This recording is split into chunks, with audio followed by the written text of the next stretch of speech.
Halo, ketemu lagi sama Tonan. Apa kalian sudah nonton debat Capres di UGM kemarin? Kalau belum, kalian bisa nonton di kanal YouTube Najwa Shihab. Dari penampilan ketiga calon presiden, walaupun mereka tampil sendiri-sendiri, sudah jelas kalau Pak Ganjar tampil sebagai pemenang. Dia benar-benar sudah siap buat jadi presiden penerus Pak Jokowi. Dia menguasai persoalan bangsa kita, dan punya solusi juga. Kalau Pak Anies, seperti biasa, dia ngomongnya muter-muter seperti lagi ngasih kuliah. Sementara Pak Prabowo, dia bikin Tonan heran. Tonan bener-bener heran sama Pak Prabowo ini. Soalnya, ternyata dia takut buat bercermin. Pak Prabowo takut buat ngaca.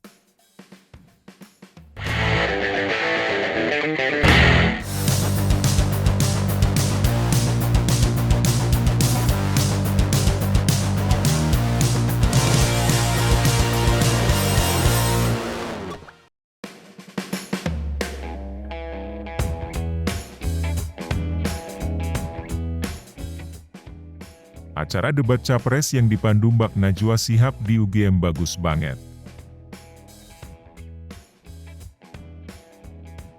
Ini ngasih kita gambaran kualitas dari para Capres. Kalau kita nonton secara fair, sudah jelas Pak Ganjar tampil paling baik dan paling meyakinkan.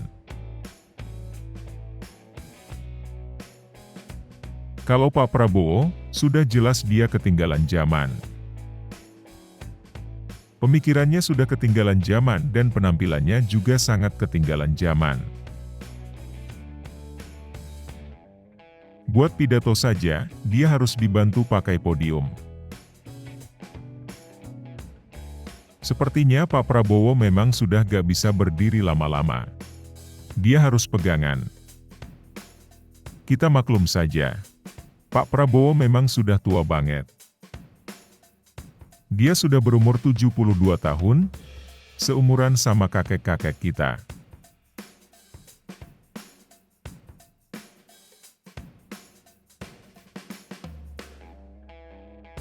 Yang menarik dan mengherankan buat Tonan dari acara debat kemarin adalah penampilan Pak Prabowo ini.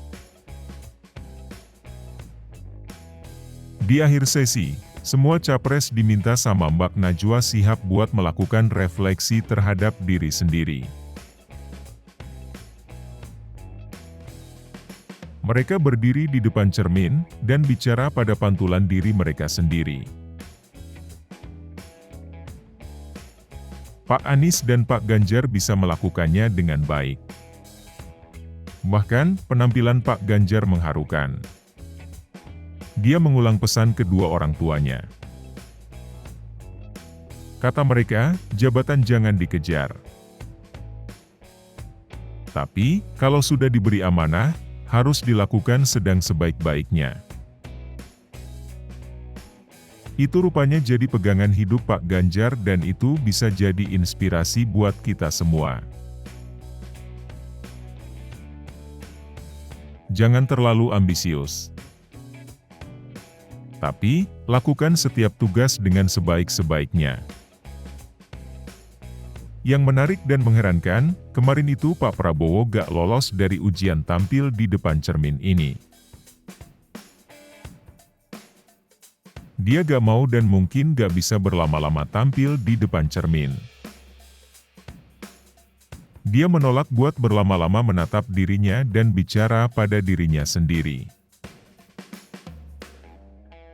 Kalau kalian ahli psikologi, kalian bisa kasih kita pandangan kenapa ada orang yang takut bercermin, yang takut melihat dirinya sendiri di cermin.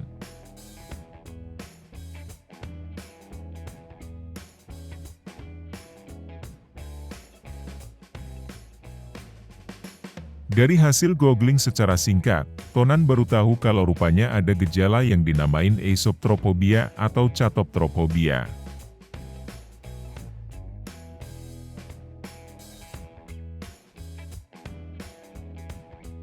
Ini adalah kelainan berupa ketakutan pada cermin.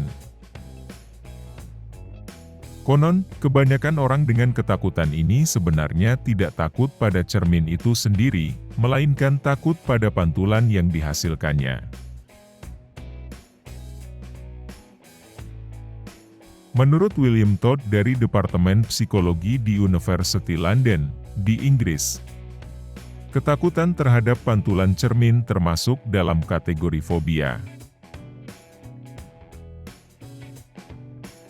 Biasanya, kalau seseorang merasa tidak nyaman dengan impresi yang dilihat terhadap tubuhnya sendiri, maka kemungkinan besar dia bakal cenderung menghindari tampilan dirinya di cermin. Memang, belum tentu Pak Prabowo mengalami fobia ini. Tapi, dia perlu dites sama psikolog buat diketahui penyebab gak mau melihat pantulan dirinya di cermin. Apakah ini terkait juga sama masa lalu dari Pak Prabowo yang kelabu dan bikin sedih? Apakah Pak Prabowo ada trauma tertentu? Jujur saja, Tonan tidak tahu apa jawabannya. Tapi, Tonan benar-benar heran dan penasaran kenapa Pak Prabowo gak sanggup melakukan hal yang semudah itu. Kenapa dia gak sanggup buat bicara di depan cermin?